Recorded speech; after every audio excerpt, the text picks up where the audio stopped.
ರಾಜ್ಯದಲ್ಲಿ 10,450 ಕರ್ನಾಟಕ ರಾಜ್ಯದಲ್ಲಿ 6,000 ನೀರು ಸರಬರಾಜು ನೌಕರರು ಕಳೆದ 25 ವರ್ಷಗಳಿಂದ ಪ್ರಾಮಾಣಿಕವಾಗಿ ಸೇವೆ ಮಾಡ್ತಾ ಇದ್ದಾರೆ. ಅವ್ರ ಡ್ಯೂಟಿ ಅಂತ ಅಂದ್ರೆ 24 ಗಂಟೆ ಡ್ಯೂಟಿ. ಯಾವ ಕರೆದ್ರು ಹೋಗಿ ಅವ್ರು ಕೆಲಸ ಮಾಡಬೇಕು ಅಂತ ಪ್ರಾಮಾಣಿಕವಾಗಿ ಕೆಲಸ ಮಾಡ್ತಾರೆ. ಅವ್ರ ನೀರು ಸರಬರಾಜು ನೌಕರಿಗೆ ಕರ್ನಾಟಕ ರಾಜ್ಯ ಸರ್ಕಾರ 25 ವರ್ಷಗಳಿಂದ ತೊಂದರೆ ಕೊಡ್ತಾ ಇದೆ. ಅವ್ರನ್ನ ಗುತ್ತಿಗೆ ಆಧಾರದಲ್ಲಿ ತಗೊಂಡು ದೊಡ್ಡ ತಪ್ಪು ಮಾಡಿದೆ. ಆ ಗುತ್ತಿಗೆ ಪದ್ಧತಿಯನ್ನು ರದ್ದು ಮಾಡಬೇಕು. ಗುತ್ತಿಗೆ ಪದ್ಧತಿ ರದ್ದು ಮಾಡಬೇಕು. ನೇರ ಪಾವತಿ ಆಗಬೇಕು. ನೇರ ಪಾವತಿ ಆದರೆ ಮಾತ್ರ ನೀರು ಸರಬರಾಜು ನೌಕರರು ಬದುಕು ಕಟ್ಟಿಕೊಳ್ಳಕ್ಕೆ ಸಾಧ್ಯ ಆಗುತ್ತೆ. ಈಗ ಕೊಡ್ತಾ ಇರೋರ ವೇತನ ಕೇವಲ 12,000, 13,000, 15,000 ಕೊಡ್ತಾ ಇದ್ದೀರಿ. ಅದು ಕರೆಕ್ಟ್ ಆಗಿ ಕೊಡ್ತಾ ಇಲ್ಲ. ಕೆಲಸ ಮಾತ್ರ 24 ಗಂಟೆನೂ ಮಾಡಬೇಕು. ವೇತನ ಕಡಿಮೆ ಇದೆ, ಸರಿಯಾಗಿ ಕೊಡ್ತಾ ಇಲ್ಲ. ಗುತ್ತಿಗೆದಾರರ ದೌರ್ಜನ್ಯ ಇದೆ, ಗುತ್ತಿಗೆದಾರರ ಕಾಟ ಇದೆ, ಕೌನ್ಸಿಲರ್ಗಳ ಕಾಟ ಇದೆ. ಯಾವ ರೀತಿ ಕೆಲಸ ಮಾಡಬೇಕು ಸ್ವಾಮಿ? ಬಾಯಿಗೆ ಬಂದಂಗೆ ನಮ್ಮ ನೀರು ಸರಬರಾಜು ನೌಕರರು ಬೈತಾರಲ್ಲ, ಯಾರು ಕೊಟ್ಟಿದ್ದು ನಿಮ್ಗೆ ಹಾಕೇನೋ? ನಮಗೂ ಸ್ವಾಭಿಮಾನ ಇಲ್ವಾ?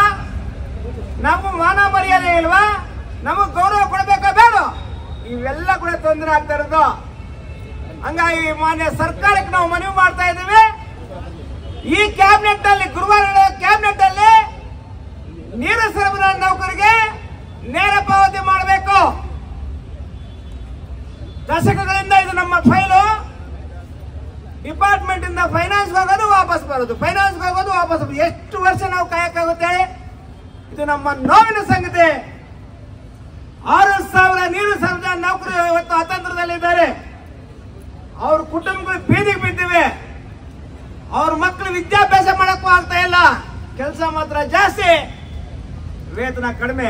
ಸುಪ್ರೀಂ ಕೋರ್ಟ್ ತೀರ್ಪಿನ ಪ್ರಕಾರ 22,000 ವೇತನ ಕೊಡಬೇಕಾಗಿತ್ತು. ಎಲ್ಲಿ ಕೊಟ್ಟಿದ್ದೀರಿ ನೀವು? ನಮ್ಮ ಮಕ್ಕಳ ವಿದ್ಯಾಭ್ಯಾಸ ಬೇಕು, ನಮ್ಮ ಭವಿಷ್ಯತ್ ಬೇಕು. ಈ ಎಲ್ಲಾ ಕಾರಣಕ್ಕಾಗಿ ಇದನ್ನ ಅನಿರ್ದಿಷ್ಟ ಮುಷ್ಕರ ನಾವು ಹಮ್ಮಿಕೊಂಡಿದ್ದೀವಿ. ರಾಜ್ಯದ 31 ಜಿಲ್ಲೆಯಿಂದ ನಮ್ಮ ನೀರು ಸರಬರಾಜು ನೌಕರು ಇವತ್ತು ಬಂದಿದ್ದಾರೆ.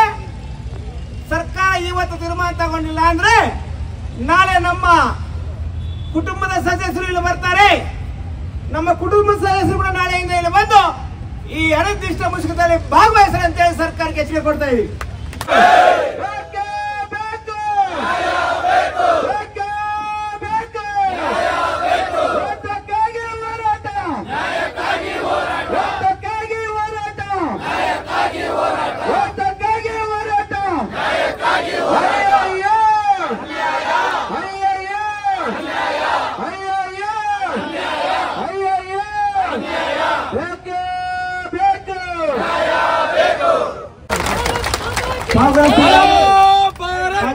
ಕರ್ನಾಟಕ ರಾಜ್ಯ ಪೌರ ನೀರು ಸರಬರಾಜು ನೌಕರರ ಮಹಾಸಂಘ ಸಂಸ್ಥಾಪಕರು ಲೇಬರ್ ರೈಟ್ಸ್ ಫೋರಂ.